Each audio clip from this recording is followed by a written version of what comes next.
Hello friends, welcome to Future Academy में आपका बहुत बहुत स्वागत है। मैं आपका दोस्त एंड होस्ट मिस्टर हिमांशु आपका बहुत बहुत इस प्लेटफॉर्म पे स्वागत करता हूं। आज हम लोग अर्थमेटिक प्रोग्रेशन के चैप्टर नंबर 5 का एनसीईआरटी के सारे एग्जाम्पल करेंगे, जिसका पहला एग्जाम्पल आपके बोर्ड पर दिया गया है। इसको समझने के पहले, बनाने के पहले कुछ बातें शेयर करते हैं, समझते हैं कि एपी होता क्या है। कि एपी जो है उसको हिंदी में हम समार्थन श्रेणी कहते हैं, मतलब हर एक टर्म के बीच का जो गैप होगा वो क्या होगा, बराबर होगा। मतलब A1, A2, A3 इस तरह का लगातार AN तक जाती है, तो A1, A2, A2, A3, A3, A4 हर दो टर्म के बीच का जो गैप होगा वो बराबर होगा, जिसको हम लोग कॉमन डिफरेंस कहते हैं। अगर वो बराबर होगा तो वो एपी में होगा, अदरवाइज वो एपी में नहीं होगा। चलते हैं इस क्वेश्चन के थ्रू समझते हैं। यहाँ पे दिया है कि ये एपी में है, राइट द फर्स्ट टर्म। तो यहाँ से बाबू इस सीरीज में जितना भी देख रहे हैं, इसमें सबसे पहला टर्म जो है वो आपका है, यहाँ से ये हो गया आपका A1, ये हो गया आपका A2, ये हो गया आपका A3 और ये हो गया आपका A4। तो हमको पूछा है कि फर्स्ट टर्म कौन है, तो first term that means A1 equal to कितना हो जाएगा, 3/2। फर्स्ट टर्म निकल गया। सेकेंड क्वेश्चन पूछा है कि कॉमन डिफरेंस क्या है, तो कॉमन डिफरेंस निकालने के लिए लगातार दो टर्म के बीच के टर्म को क्या करेंगे, सब्ट्रैक्ट करेंगे। तो यहाँ पे हमको कॉमन डिफरेंस निकालना है, तो कोई भी दो टर्म A1, A2 ले सकते हैं, A2, A3 या A3, A4। तो अगला टर्म से पिछला टर्म को माइनस कर देना है, तो A2 माइनस A1। इसके जगह पर आप A3 माइनस A2 भी कर सकते हैं, उसके अगला टर्म A4 माइनस A3 कर सकते हैं। सब में आपका कॉमन डिफरेंस सिमिलर आएगा। तो बाबू A2 कितना हो जाएगा आपका 1/2 माइनस A1 हो जाएगा आपका 3/2। इस तरह इसका आप एलसीएम लेके 2 इस देते हैं, तो 2 1 जा 2, 1 1 जा 1, माइनस 2 1 जा 2, 3 1 जा 1, 3 हो जाएगा आपका। तो 1 माइनस 3 हो जाएगा -2/2, और ये कट के आपका वैल्यू होता है -1। इस तरह आपका जो फर्स्ट टर्म है, आपका जो फर्स्ट टर्म होगा वो होगा आपका A1 इक्वल टू, यहाँ से A1 इक्वल टू आप 3/2 पुट कर सकते हैं, और common difference D equal to -1। ये हमारा फाइनली इस क्वेश्चन का आंसर होता है। उम्मीद करता है आपको समझ में आया होगा। चलते हैं इसके एग्जाम्पल नंबर 2 पे। तो एग्जाम्पल नंबर 2 है आपका, ये रहा आपका एग्जाम्पल नंबर 2। इसमें करना क्या है, इसमें दिया है बाबू कि which of the following list, इसमें से बताना कि कौन सा लिस्ट जो है आपका एपी में है। सबसे पहले चेक करना हमको क्या एपी में है कि नहीं। इफ फॉर्म एन एपी, अगर वो एपी में है मतलब अर्थमेटिक प्रोग्रेशन में है, समांतर श्रेणी में है, तो then write the next 2 term, तो अगला 2 टर्म निकालना है। समझ रहे हैं। तो सबसे पहले हम पता करेंगे एपी, अगर वो एपी में होगा तो नेक्स्ट टर्म निकालेंगे, अगर एपी में नहीं होगा तो क्या दिक्कत है, नहीं निकालेंगे। और समझ में आया। चलिए क्वेश्चन नंबर 1 पे, अगर हम इसको मान लेते हैं A1, इसको मान लेते हैं A1, इसको मान लेते हैं A2, इसको A3 और इसको A4। तो A4 मान लिए, तो A4 में D1 निकालें। सबसे पहले कॉमन डिफरेंस D1, तो जो दोनों के बीच का कॉमन डिफरेंस निकलेगा, तो दोनों के बीच का कॉमन डिफरेंस निकलेगा, that means A2 minus A1 करेंगे। तो A2 माइनस A1 करेंगे तो क्या हो जाएगा, 10 माइनस 4 इक्वल टू 6। अगर हम D2 निकालेंगे तो इसमें A3 माइनस A2 करेंगे, तो इसमें हो जाएगा 16 माइनस 10 इक्वल टू 6। इस तरह अगर हम D3 निकालते हैं तो D3 इक्वल टू क्या हो जाएगा, A4 माइनस A3।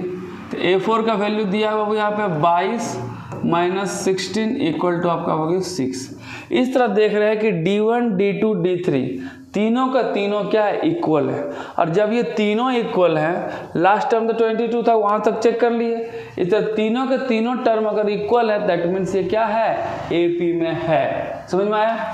तो ये हो गया एपी में, और जब ये एपी में होगा तो नेक्स्ट 2 टर्म। अब तो ये फाइंड हो गया कि एपी में नेक्स्ट 2 टर्म। यहाँ तक देखिए A4 निकला है, अगला हम A5 निकालेंगे और A6 निकालेंगे। A5 कैसे निकालते हैं, तो फॉर्मूला से भी निकाल सकते हैं, या डायरेक्ट इसमें D को जोड़ देंगे। नेक्स्ट टर्म में D को जोड़ते हुए आगे बढ़ जाएंगे, या फिर फॉर्मूला जो होता है AN equal to A plus n-1 into D.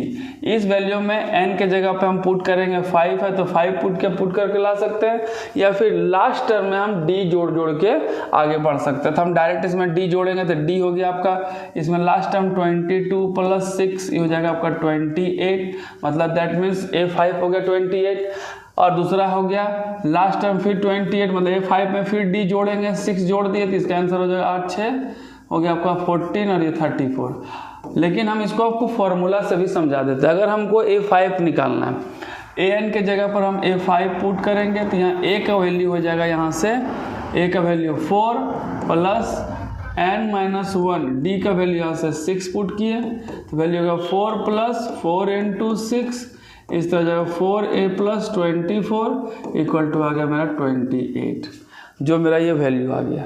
इसी तरह हम a6 निकालेंगे फॉर्मूला पुट करके, नेक्स्ट टू टर्म निकल जाएगा। चलते हैं नेक्स्ट क्वेश्चन नंबर 2 पे।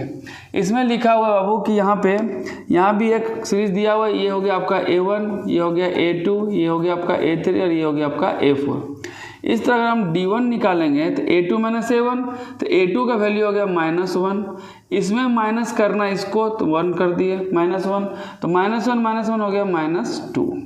अगर हम d2 निकालेंगे तो फिर a3 माइनस a1 a2 होगा, a3 का वैल्यू हो गया -3, माइनस करेंगे a2 की जगह पर -1 है तो इसको ब्रैकेट में रखेंगे। बहुत स्टूडेंट यहाँ गलती करता है कि formula a2 minus a1 a3 minus a2, minus तो उसका फॉर्मूला है लेकिन उसके साथ जो माइनस है उसको लगाना भूल जाता है।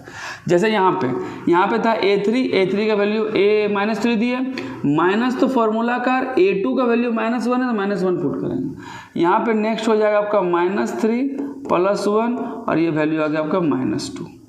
नेक्स्ट अगर हम निकालेंगे d3 तो d3 में हो जाएगा a4 माइनस a3, तो a4 का वैल्यू आ सकेगा -5, फिर माइनस a3 का वैल्यू यहाँ से -3, इस तरह हो जाएगा -5 प्लस 3, ये आपका वैल्यू हो गया -2।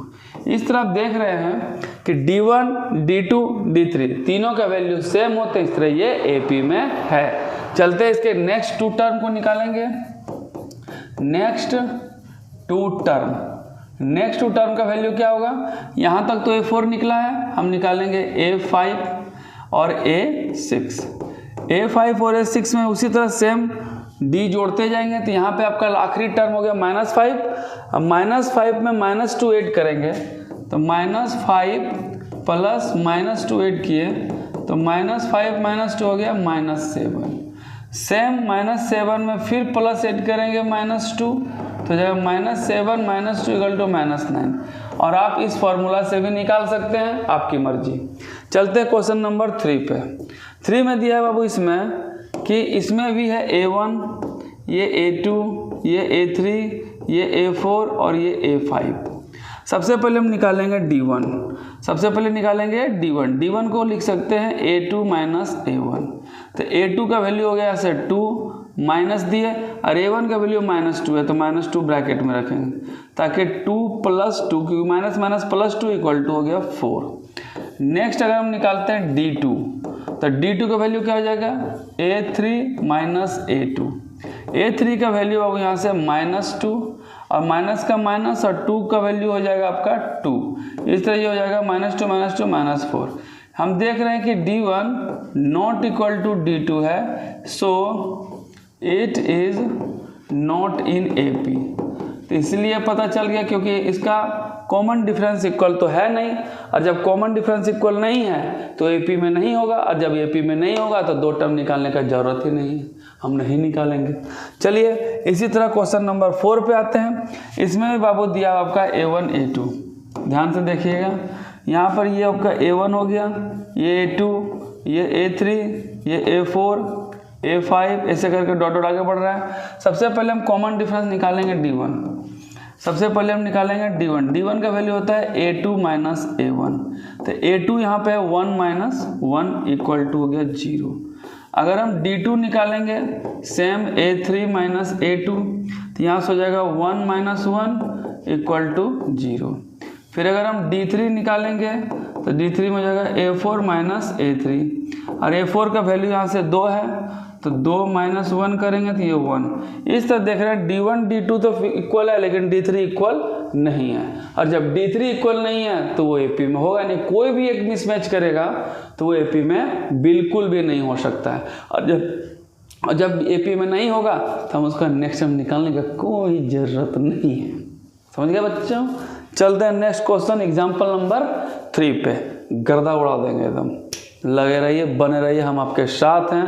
हर एक क्वेश्चन बनाएंगे, अच्छे से बनाएंगे, एकदम तहलका मचा देंगे। मिलते हैं नए क्वेश्चन में, क्वेश्चन नंबर 3 पे बने रहिए बस। इसके पहले हमने एग्जाम्पल नंबर 1 और एग्जाम्पल नंबर 2 आपको अच्छे से समझा दिया है। उम्मीद करते हैं आपको अच्छे से समझ में आया होगा। इस क्वेश्चन में है एग्जाम्पल नंबर 3, जिसको हम अच्छे से समझने की कोशिश करेंगे।